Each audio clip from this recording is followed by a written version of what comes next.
필라델피아라는 말이 참 좋은 말입니다.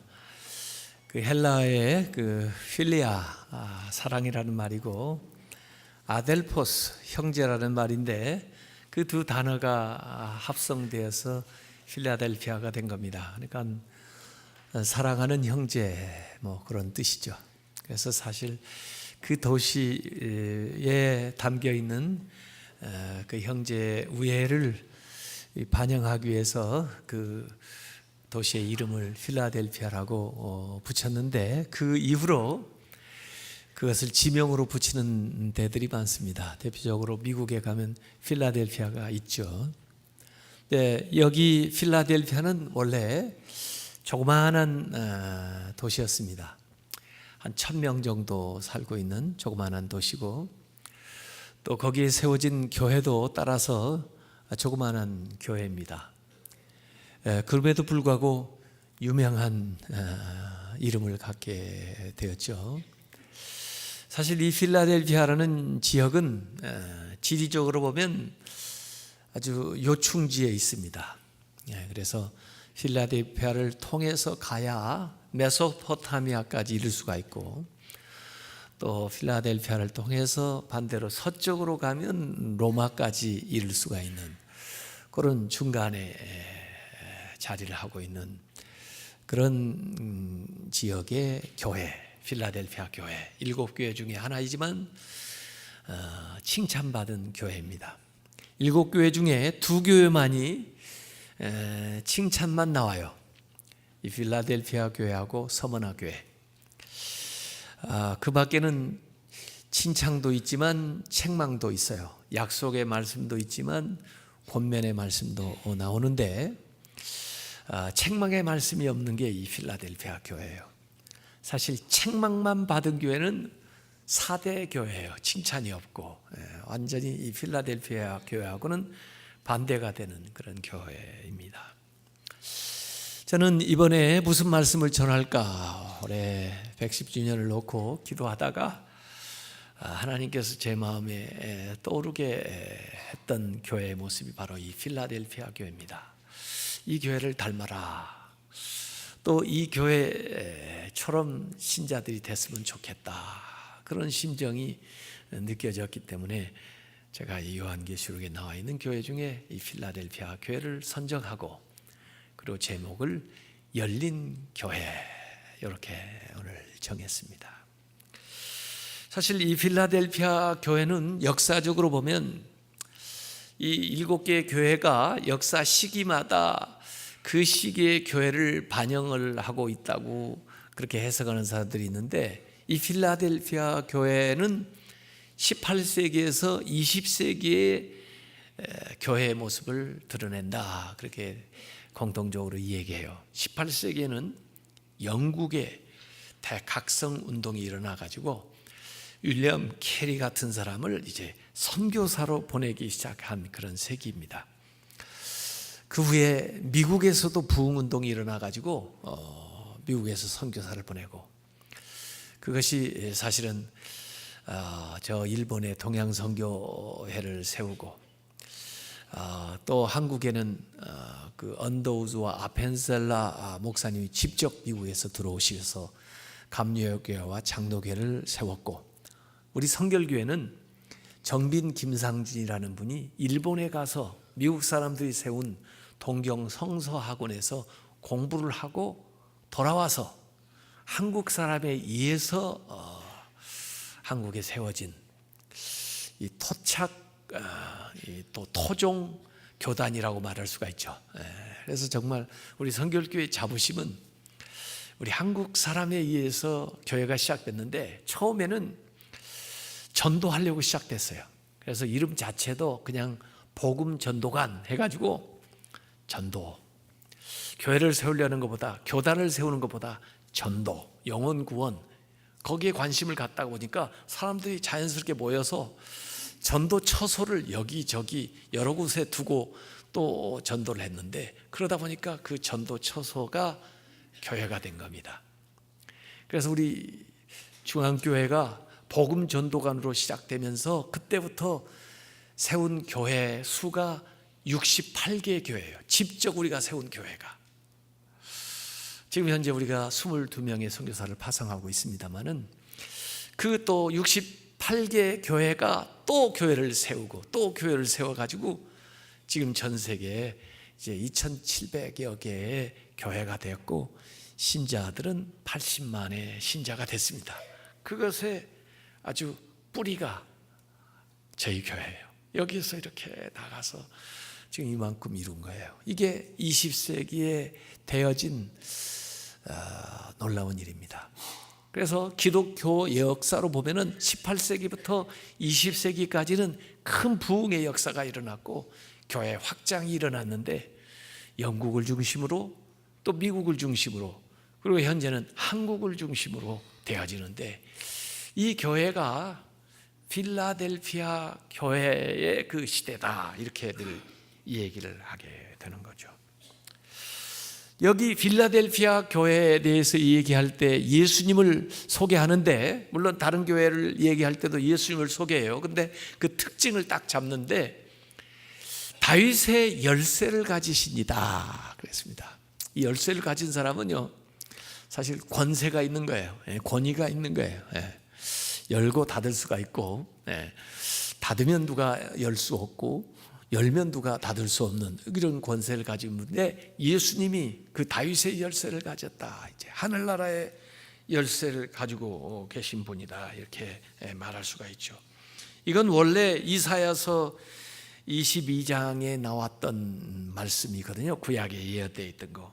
그래서 22장 20절에서 22절까지 보면 그날에 내가 hil기야의 아들 내 종 엘리야김을 불러서 내 옷을 그에게 입히며 너의 띠를 그에게 띄워 힘있게 하고 너의 정권을 그의 손에게 맡기리니 그가 예루살렘 주민과 유다의 집의 아버지가 될 것이며 내가 또 다윗의 집의 열쇠를 그의 어깨에 두리니 그가 열면 닫을 자가 없겠고 닫으면 여덟 자가 없으리라. 이 말씀이 예수님에게 이루어진 거죠.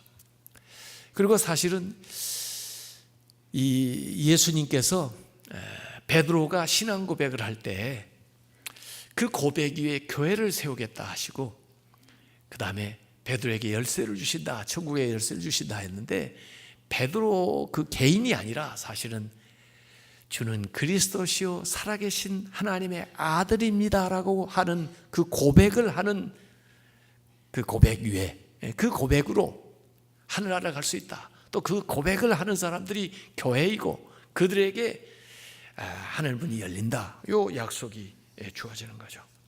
그래서 실제로 예수님이 하늘의 문이에요. 그리고 예수님께서 그 열쇠를 가지고 계시면서 예수님에 대해서 고백하는 자에게 그 열쇠를 주시는 거죠. 열 수 있는 권한을 주는 거죠. 그래서 예수님은 열린 문입니다. 오늘 8절에 볼지어다 내가 내 앞에 열린 문을 두었으니 능히 닫을 자가 없으리라 그랬어요.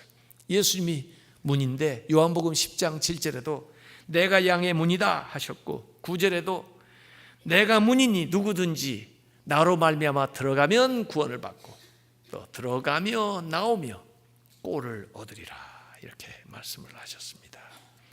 그렇기 때문에 예수님이 세례 받으실 때도 하늘문이 열렸고 또 예수님이 변화산에서 기도하실 때도 하늘문이 열렸고 또 예수님을 믿는 자들에게는 또 예수님의 이름으로 기도하는 자들에게는 하늘문이 열리게 되는 것을 믿으시길 바랍니다.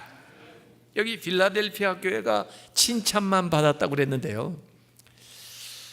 여기 우선 두 가지의 칭찬이 나와요. 적은 능력을 가지고도 내 말을 지킨 것을 칭찬했습니다. 숫자가 적었지만 그들의 수요가 큰 것은 아니었지만 그들은 위대했다. Great. 이렇게 얘기하는 겁니다. 믿음이라는 건요, 물론 많은 사람들이 구원을 받는 게 중요하지만 우리 믿는 사람에게는요 믿음의 질이 굉장히 중요합니다. 어떤 믿음이냐? 어떻게 믿음 생활하고 있느냐?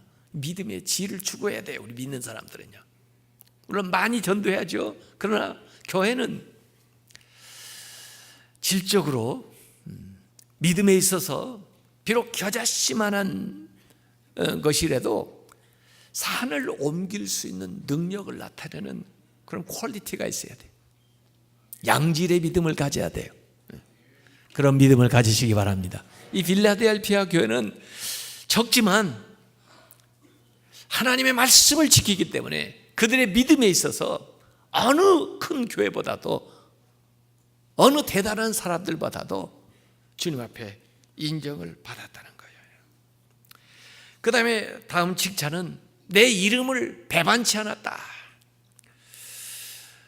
그 당시에는 그 지역에 포도 농사를 많이 지어가지고요, 그 사람들이 디오니소스, 포도주의 신을 섬기는 이방 종교가 성행을 했고, 또 그런 문화다 보니까 아주 퇴폐적인 문화가 만연되어 있는 그런 상황인데 믿음의 정절을 지키는 거죠. 주님을 믿는다는 것 때문에 핍박을 받았음에도 불구하고 그 시험의 때를 잘 인내하면서 참아 견디는 그 믿음을 여기에 칭찬하는 겁니다. 너는 이 세상 속에서 그 퇴폐적인 문화 속에서도 주님의 이름을 잘 보존했고, 핍박하는 자들 앞에서도 주님의 이름을 부인하지 않고 믿음을 잘 지켰다는 것을 칭찬하는 거예요. 이 칭찬 후에 약속의 말씀이 나와요. 이렇게 잘했으니까 복을 줘야 될 거 아니에요. 여러분이 이렇게 인내하고 잘 참아 견디면은 결국에는 약속이 있는 걸 믿으시기 바랍니다. 그러니까 인내하고 있으면 약속이 다가온 것으로 여러분이 생각을 해도 그 틀린 게 아니에요. 그래서 현재의 환난은 미래의 상급과 아주 밀접하게 연관이 되어 있어요. 주님 때문에, 믿음 때문에 신앙생활을 하면서 환난을 당하고 있습니까?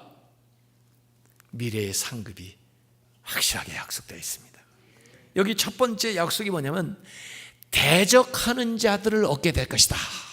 대적하는 자를 얻게 된다는 게 뭐냐? 나를 대적하는 자를, 나를 어렵게 하는 자를, 나를 박해하는 사람을 결국은 얻게 된다 하는 거예요.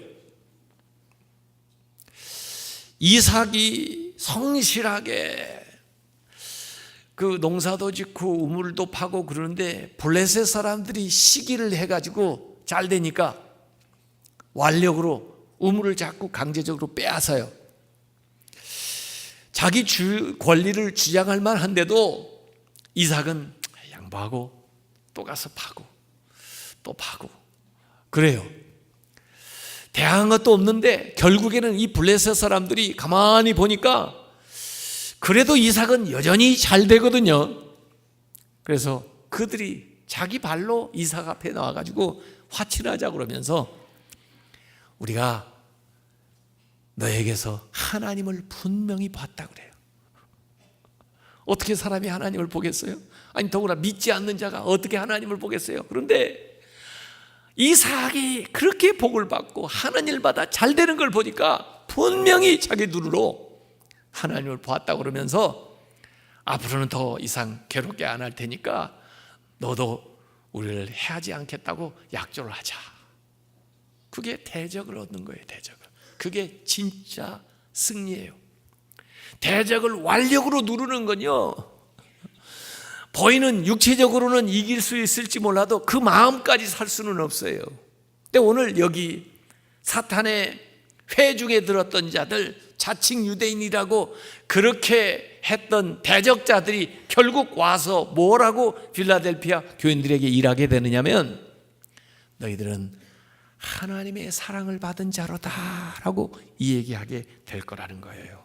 그래서 9절에 보면 그 대적들이 와서 예수님이 너희들을 얼마나 사랑하는지를 알게 해주겠다, 또 그것을 그들의 입으로 시인하도록 해주겠다, 대적을 얻게 되는 거예요. 그 다음에는 시험의 때를 면하게 한다 그랬습니다. 앞으로 대환란이 올 거예요. 더구나 믿지 않는 자들은 지옥에 떨어지는 형벌을 당하게 될 거예요. 그런데 믿는 자들은 이 세상에서 믿는다는 이유 때문에 여러 가지 고난과 환난을 당하고 그 대신 앞으로 다가올 대환난에서 지옥의 형벌에서 면하게 되는 거예요. 이걸 어떻게 비유를 해볼까 제가 생각하다가 보니까 예방주사 아시죠? 예방주사. 무슨 독감이 유행한다 그러면 그 바이러스를 배양을 해가지고 좀 약하게 해서 미리 예방주사를 놔줘요. 그러면 예방주사를 맞았는데도 몸살 기운이 좀 있고 감기 기운이 좀 있는 것 같고 조금 하루 이틀 조금 아픈 것 같기도 하고 그래요.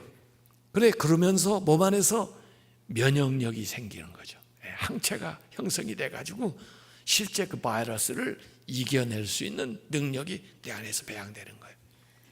현재에 당하는 조그마한 고난은 앞으로 당할 환난을 면하게 해준다는 거죠. 지나가게 해주는 거예요. 그래서 나는 왜 주님을 믿는데 이런 어려움을 당하나 고통을 당하나 그렇게만 얘기하지 마시고 앞으로 장차 있을 더 큰 많은 것들을 이걸 통해서 면하게 해주시는구나 그렇게 믿으시기를 바랍니다. 오늘 그 말씀을 여기에 얘기를 했어요. 인내의 말씀을 지켰기 때문에 시험의 때를 면하게 해주겠다 10절에 나오는 거예요. 그 다음에 너희들로 하여금 성전의 기둥이 되게 해주겠다 그랬습니다. 그 필라델피아 교회가 있는 그 지역 소아시아는 지진이 많이 일어나요. 그래서 그들이 관심하는 것은 지진에도 흔들리지 않는 견고한 그 돌 기둥 건물을 지을 때 그게 참 중요해요. 그걸 잘 다듬어 가지고 세워 놓거든요. 그래서 어지간한 지진에도 견뎌내도록. 사실 필라델피아 그 교회 유적지에 가보면 아무것도 없어요. 기둥 3개만 남아있어요. 그리고 이게 필라델피아 교회 유적지입니다. 물론 그 터키 사람들이 모슬렘권이라 뭐 교회를 보존하지 않는 것도 있지만은 그래도 마지막까지 남아있는 것은 기둥이에요, 기둥. 필라델피아 교인뿐 아니라 우리 중앙교회 교인들 또 우리 중앙교회가 하나님의 성전을 바치는 기둥 같은 사람들이 되시길 바랍니다. 기둥이 돼야 돼. 기둥이 되려면요 이렇게 좀 모나지가 않아야 돼. 둥글둥글 해야 돼요. 처음에 건물 질 때 나무 자르다가 기둥 삼잖아요. 둥글게 모나면 자꾸 못에 부딪히니까. 그리고 또 이동할 때도 둥글둥글 하면은 가져오기도 쉽겠죠. 그리고 나무도 기둥으로 쓰려면 뿌리를 잘라야 된대요. 쓴 뿌리, 과거의 습관, 또 뭐 옛날 자기 뭐 잘난 체 하던 이런 것들 다 자르고 갖다가 받쳐 쓰는 거예요. 그래서 기둥 같은 역할을 하게 되는 거예요. 여기 이제 나중에 이제 마지막 4번째 약속은 그 기둥에다가 기둥이 물론 건물을 지탱하지만은 그 기둥에다가 이름을 써야 주겠대요. 근데 3가지의 이름을 여기 써줘요. 보니까 하나님의 이름을 쓰고 또 한쪽에는 새 예루살렘, 그건 하나님 나라죠. 하나님의 나라라고 이름을 쓰고 또 한쪽에는 나의 이름을 쓰겠다 그랬는데 그 나라고는 1인칭은 예수님이거든요. 예수님의 이름을 새겨주겠다는 거예요. 사실은 같은 이름이죠. 하나님의 이름이나 하늘나라나 예수님 이름이나. 근데 왜 이렇게 3가지로 새겨요? 사방에서 볼 수 있게. 네. 근데 사실 이름이라는 게 뭘 나타내냐면 소유를 나타내는 거예요. 너는 하나님의 사람이다. 너는 하나님의 나라 백성이다. 너는 예수님이 책임지는 사람이라. 이름을 새겨주는 거예요. 제가 이제 110주년 맞이하면서 여러 가지 생각을 했어요. 저는 일을 많이 하지는 못하지만 생각은 많이 하는 사람이에요, 제가. 그래가지고 생각해서 꼭 할 거 하나씩 이렇게 하는데 우리 교회에 이 실마다 좀 이름을 붙여줄까 지금 생각을 하고 있어요. 우리 아래 2층에 가면 성봉 예배실이 있어요. 성봉 예배실은 누구를 기념한 줄 아세요? 이성복 목사님, 한국의 무디라고 하는 분이에요. 우리 교회 담임 목사님도 했을 뿐만 아니라 그분은 전도하는데 전적으로 헌신하기 위해서 담임 목사직을 그만두고 전국 각지를 돌아다니면서 부흥운동을 일으키고 또 한동안 머물면서 거기서 교회를 세우고는 또 이동을 하고 정말 바울 같은 삶을 사신 분이 이성복 목사님의 교파를 초월해서 위대한 인물이에요. 그래서 우리가 성봉 예배실 그렇게 이름은 붙였는데 그 앞에다가 판넬에다 좀 써서 그분이 언제 태어나서 언제 돌아가셨고 무슨 일을 했는지 이걸 안 써놨어요. 앞으로 그걸 딱 붙여놓을 거예요. 우리 교육관에 가면 청파도서관이 있는데 그게 누구를 기념한 건지 아세요? 이만신 목사님 호가 청파거든요. 그래서 청파도서관을 썼지만 사람들이 잘 모를 것 같아서 거기다 청파 이만신 해가지고 언제 태어나셔서 언제 돌아가셨고 저 신안 증도에서 태어나셔가지고 그 촌에서 여기까지 오셔가지고 하신 또 정말 한국 교계의 대표적인 부흥사고 대표적인 설교가였었거든요. 예, 그걸 써놓으려고 그래요. 그 밖에는 우리 또 상준기도실인데 상준기도실은 김상준 우리 교회 처음 시작하신 분, 정빈 뭐 이런데 그 내용을 안 써놨어요. 내용을 써놓을 거예요. 그 밖에 우리 교회에 기념해야 될 분이 많습니다. 우리 교단적으로 문중경 전도사님은 정말 이 아시아권의 복음을 위해서 순교하신 정말 귀한 분이에요. 그래서 제가 이제 비전홀을 한 3개층 만들게 되면 그 중에 어떤 방에다가 문중경 실 이렇게 하나 만들려고 그래요. 그리고 그분의 하신 일을 거기다 적어놓고 방을 여러 개 만들 테니까요.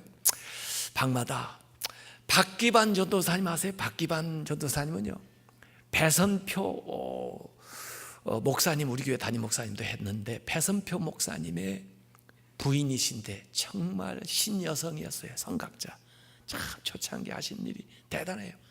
박기반 전도사 해서 주정순 권사님도 참 훌륭한 분이에요. 제가 보니까 그분도 방 하나, 홍대실 권사님도 훌륭한 분이에요.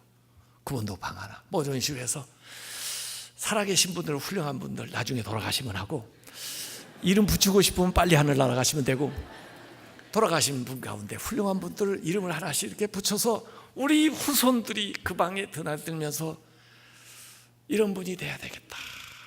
기둥 같은 분들이죠. 그 기둥에 이름을 새겨드리는 거예요. 그건 뭐 그분을 뭐 기리는 것보다도 우리가 그 역사에서 교훈을 받아서 앞으로 내가 우리 자손들이 그런 사람이 되라는 그걸 우리가 생각하면서 하는 거죠. 그래서 이렇게 약속의 말씀들을 자꾸 줘요.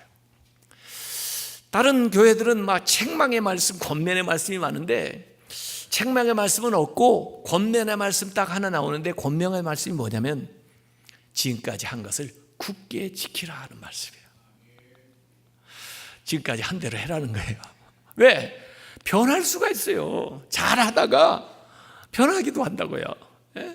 성령으로 시작했다가 육체로 망하는 경우를 너무 많이 봤어요. 세상에서. 처음에 잘 믿는 것도 중요하지만 마지막까지 잘 믿는 게 굉장히 중요한 거죠. 이렇게 해서 필라델피아 교회 같은 교회가 되어야 되겠다는 거예요.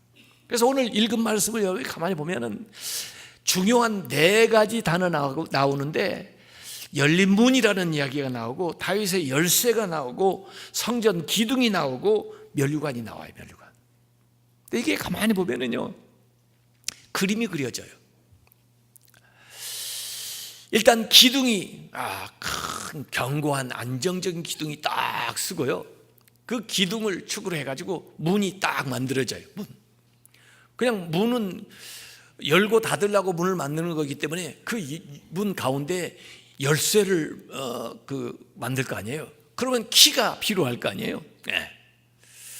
그래가지고 그 문을 열고 닫고 그 다음에 필요한 키가 나오고 거기에 들어가는 사람은 아무나 들어갈 수 없잖아요. 그래서 면류관 딱 쓰고 표시를 하고 그 문을 향해서 들어가는 거죠. 그 그림이 이 네 가지 단어로 다 묘사가 되는 거죠. 그래서 기둥은 안전하고 견고한 것을 얘기하고, 문은 기회, 열려있는 것을 의미하고, 열쇠는 권세를 의미하고, 여기 면류하는 상급을 의미하는 거죠. 그래서 기둥 같은 인물이 되게 해주세요. 그리고 항상 우리가 하늘로 열려있을 뿐만 아니라 하늘문이 사방으로 열려있게 해주세요. 그래서 열리는 걸 위해서 기도를 해야 됩니다.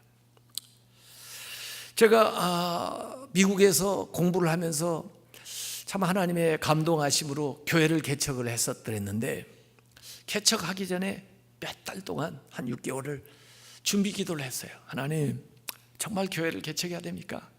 제가 공부하러 왔잖아요. 또 한국에 다시 갈 것 같은데요. 여기에 교회를 개척하는 게 하나님 뜻입니까? 하고 계속 기도할 때 하나님이 저한테 이사야서 60장 말씀을 딱 주셨어요. 이 말씀을 붙들고 사역을 하고 교회를 세워라. 거기에 너무 감당할 수 없는 어마어마한 꿈 같은 얘기가 많이 나와요.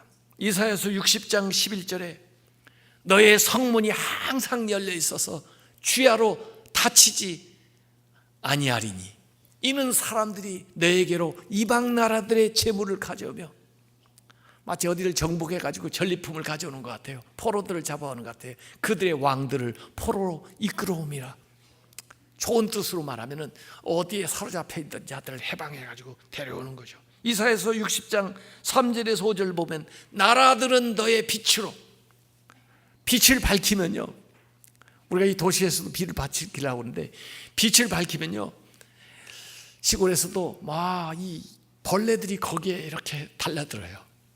나라들은 너의 빛으로, 왕들은 비치는 너의 광명으로 나오리라. 너의 눈을 들어서 사방을 보라. 무리가 다 모여 너에게로 오느니라.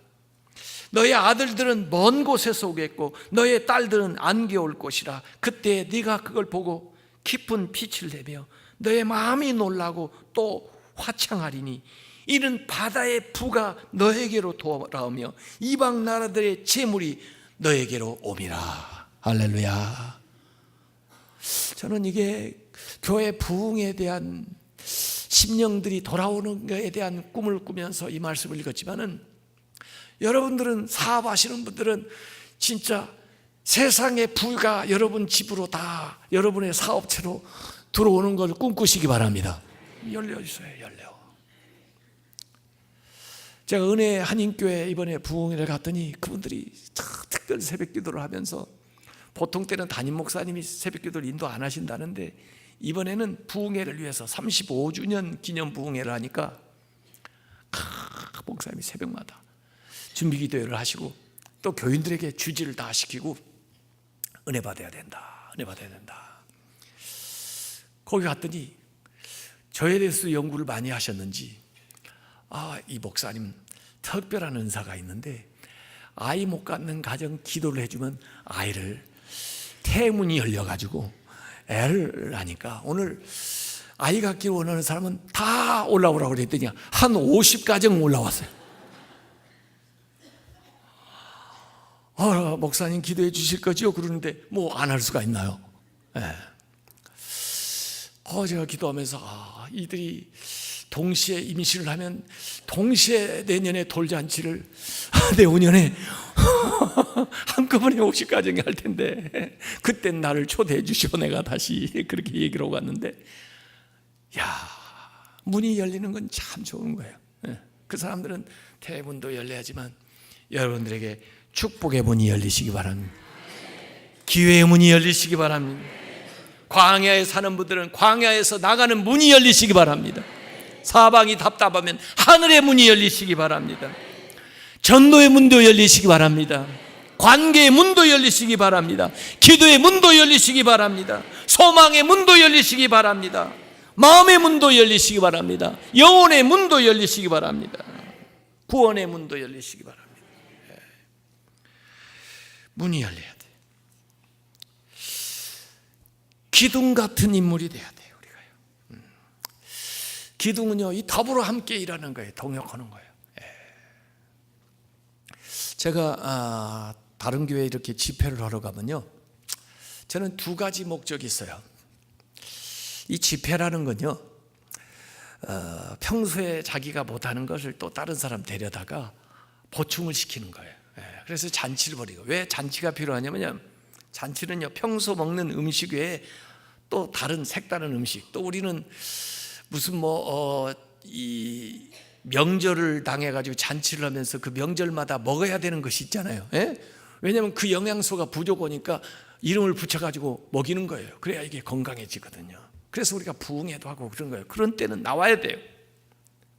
근데 우리 교인들 부흥회를 지난번에 하고 보니까 주일 출석 인원의 5분의 1만 나왔어요. 이번에 그 한인 은혜교회 가보니까 그 교회가 7,000명 모인다는데 아마 이민교회 중에 제일 큰 교회예요. 제가 가본 교회 중에. 그런데 목요일 밤에 시작했는데 제가 목요일 밤에 첫 번 집회 그 교회 딱 들어가면서 깜짝 놀란 게 교회 꽉 찼어요. 와, 미국 생활이요, 주간 중에 시간 내기 어렵습니다. 목요일 밤에 꽉 찼어요. 내일 아침에는 덜 오겠지. 새벽에 그대로, 금요일 밤에 그대로. 와, 제가 충격받았다니까요. 우리 그렇게 할 수 있을까요? 아멘 소리가 적잖아요. 우리 그렇게 할 수 있을까요? 제가 충격받았다니까요. 진짜요. 다른 분을 모셔다가 말씀을 듣는 건요, 평소에 내가 못하는 걸 가져다가 하는 거예요. 그래서 동역을 하는 거예요. 제가 8차례 그곳에서 설교를 했는데요, 8차례 설교하면 한 달 설교한 거나 똑같아요. 그것도 집중적으로 또 중요한 걸 골라가지고. 그렇기 때문에 제가 갈 때는 그곳 목사님이 한기용 목사님인데 그분하고 동역한다 하고 간 거예요. 참 이번에 신기한 게 그분하고 저하고 공통점이 많아요.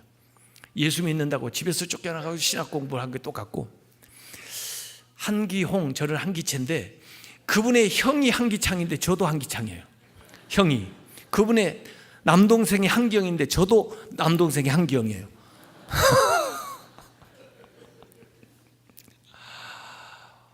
와, 그래서 동역을 하네요.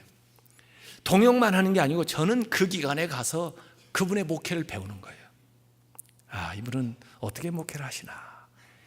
생전 다른 교회에 가서 신앙생활을 할 기회가 없잖아요. 근데 가서 강사로 그 교회 신앙생활 하는 모습을 보면서 좋은 걸 배우는 거예요. 근데 이번에 참 엄청난 걸 배웠어요. 그분들이 한 교회가 선교사를 190명을 파송을 해요. 190명. 한 교회가 한 교단이 파송하는 사람을 파송하는 교회예요. 그 교회가. 그게 어떻게 가능할까요? 모든 성도들이 허리띠를 졸라매고 선교 헌금을 하는 거예요. 그 선교사 대회를 하고. 대단해요. 그렇게 선교를 열심히 하니까 하인즈인가 케첩 회사 본사를 그냥 하나님께서 그들에게 정말 좋은 가격으로 살 수 있게 해줬어요. 그걸 마련하려고 애쓴 건 아닌데 오랫동안 선교를, 지금 35주년을 맞이했는데 그들이요 하니까 하나님 선물로 주셨는데, 제가 알기로는 한국 사람이 가지고 있는 교회 그 땅과 건물로서는 제일 큰 것 같아요. 어마어마한 좋은 땅에, 그 LA의 오렌지 카운티에 정말 그 정원들도 기가 막혀. 정원을 관리하는 사람만 3사람이 해보니까 기가 막힌 복을 하나님이 주시더라고요. 우리도 이 교회를 기둥같이 섬기는 분들이 많이 나와야 되겠어요. 열쇠라는 개념인데요, 이 열쇠라는 게 키맨이에요. 키맨. 이 맞는 키, 마스터 키를 가진 사람도 있고요. 하나님이 세상 문제가 많기 때문에, 왜 이렇게 문제가 많아 탓하는 사람이 있지만, 그러니까 당신을 보냈잖아. 그 문제에 대한 해답이 우리예요. 이 세상 문제에 대한 해답이 우리 교회예요. 열쇠 같은 삶, 열쇠 같은 역할을 우리가 해야 됩니다. 그리고 여기 면류관, 마지막 면류관을 받았어야 돼요. 제가 그 은혜 한인교회, 그 교회 슬로건이 뭔가 그랬더니 상급받는 교회, 상급받는 교인 만들자 하는 거예요. 그 한기용 목사님하고 저하고 목회 목표 중에 같은 게 뭐냐면 행복한 목회, 행복한 교인 만들자 하는 게 같은 목표고요. 그 다음에 또 하나가 상급받는 교회, 상급받는 교인 만들자. 왜 그들이 그렇게 선교를 열심히 하느냐? 하나님이 상급 주시는, 이 세상에서 누리는 것들은 그 상급에 비하면 아무것도 아니라는 거예요. 그래서 그들은 하늘 상급을 위해서 헌신하는 거예요. 우리가 구원만 받으면요 부끄러워요. 부끄러운 구원이에요. 그건요 상급을 받아야죠, 하나님 앞에. 여기 성경에도 기쁨의 면류관, 소망의 면류관, 영광의 면류관, 승리의 면류관, 의의 면류관, 생명의 면류관 있는데 어떤 걸 받아 쓰실래요? 어떤 걸 원하세요? 예. 그러려면 그렇게 살아야 되죠. 그래서 우리 교회 110주년을 맞이하면서 저는 솔로몬이 성전을 지어놓고 봉헌식 할 때 하나님 여기를 하늘 문이 열리는 성전이 되게 해주세요. 그래서 여기서 기도하면 하나님께 그냥 올라가고, 여기서 예배하면 그냥 하나님께 집박이 돼가지고 무엇이든지 하늘에서 이걸 통해서 또 내리는 그런 통로가 문이 되게 해주세요. 그 기도했거든요. 우리 교회가 그런 열린 문 교회가 되기를 바랍니다. 열린 문이 되려면요 우선 하늘에 열려야 되고 그 다음에 사방을 향해서 열려야 돼요. 우리 교회는요 전통적인 교회잖아요. 110년. 그러면서도 새로운 교회가 돼야 돼요. 그래서 제가 내세운 슬로건, 110주년의 슬로건은 Old and New. 건물 밖에는 Old지만 이 안에는 New, 이런 거예요. 전통의 길에 서서 개혁의 길까지예요. 전통에만 안주하는 게 아니고 개혁은 새로운 거예요. 이걸 어떻게 설명해 볼까? 저는 그네 타는 원리로 생각해요. 그네는 뒤로 차고 올라갔다가 앞으로 나가는 거예요. 뒤로 차고 올라갔다가 앞으로. 뒤로 차는 게 과거, 기어가는 거죠. 전통이에요. 그러나 거기만 머무르지 않고 가는 거예요. 다시 앞으로 차고 나가요. 미래, 상상력, 창의력, 소망을 가지고 나가요. 이 운동입니다. 이 운동. 정체되어 있지 않고 계속 뒤를 차고 가면서 기어가면서 앞으로 나가는 겁니다. 이 운동을 하는 게 교회예요. 거기 안에서 힘이 발생하고 거기에서 부흥이 나오고 거기에서 능력이 나오고 그의 새로운 역사가 발생하는 거죠. 그래서 교회의 본래적인 모습을 회복하는데도 잊지 않도록 노력을 해야 되고, 그러나 등을 과감히 뒤로 제끼고 앞으로 향해서 나가야 되는 거예요. 과거에 집착하는 집단이 아니라 과거를 기억하면서도 미래를 창조하기 위해서 나가야 된다. 그러기 위해서는 무엇이 변하고 무엇이 변하지 않는가를 분명히 구분해야 돼요. 변하지 않는 것 복음, 변하지 않는 것 말씀, 변하지 않는 것 하나님의 나라, 변하지 않는 것은 예수 그리스도를 통해서만 구원받는 것. 이건 교회의 본질입니다. 변하는 것, 사람도 변할 수 있습니다. 얼마든지 악한 사람 선해질 수 있습니다. 생각도 얼마든지 바꿔야 됩니다. 과거의 생각에서 현대에 더 맞는 생각으로. 건물도 바꿀 수 있어야 됩니다. 더 효과적이고 필요하면 장소도 바꿀 수 있습니다. 그런데다 목숨 걸면 안 돼요. 전통적인 교회, 제가 국민일보 기자가 와서 이제 인터뷰를 하려고 여기 와서 보고 깜짝 놀라요. 밖에서 봐서 오래된 교회인 줄 알았더니 안에 와 보니까 새로 리모델링을 하셨어요. 그래서 아니 벌써 한지 10년 됐는데. 그러면서 아유 목사님 교회는 다른 교회하고 달라요. 그래서 왜요? 그랬더니 다른 교회는요 오래된 교회는 카페트도 못 바꾼대요. 우리 할머니가 해놨는데 누가 바꿔 이러게. 강대상도 못 바꾼대요. 우리 아버지가 헌납을 했는데 누가 이걸 바꿔? 이렇게 해가지고 요새 이거 어떻게 깨지지도 않는데 이걸로 바꿀 수가 없는 거예요. 또 영상도 무슨 이전에 해놨는데 그때 헌금해라고 하니까 또 새로운 걸로 바꿔. 못 바꿔. 어느 교회는 간판 하나 바꾸는데 10년 걸렸다잖아요. 왜 간판을 그렇게 다냐 그래가지고. 그렇기 때문에 전통적인 교회가 현대의 적응 능력을 상실해버려요. 그래서 제가 그래요? 우리 교회는요 수용성이 높습니다. 잘 받아들인다. 좋은 거 있으면 받아들여요. 우리 교회만큼 새 신자가 와서 잘 정착하는 교회가 없어요. 오래된 교회는 어디가 얼마나 됐다고 그래? 내가 이 교회 30년 다녔어, 50년 다녀서 비껴, 그럴 텐데 우리 교회는 환영합니다. 얼마든지 새 신자가 와서 섬길 수 있고, 얼마든지 새 신자도 신앙생활 잘해서 장로님 될 수 있어요. 제가 전도해가지고 오셔가지고 장로님 되신 분이 있잖아요, 여기요. 이런 교회, 이게 열린 교회예요. 개방돼 있어야 돼요. 마음도 열려야 되고 실제 삶도 열려야 되는 겁니다. 교회의 본질은 전도예요. 전도. 우리 교회가 전도관으로 시작됐다니까요. 전도하는 게 교회를 세우려고 생각한 게 아니에요. 교단을 세우려고 했던 게 아니에요.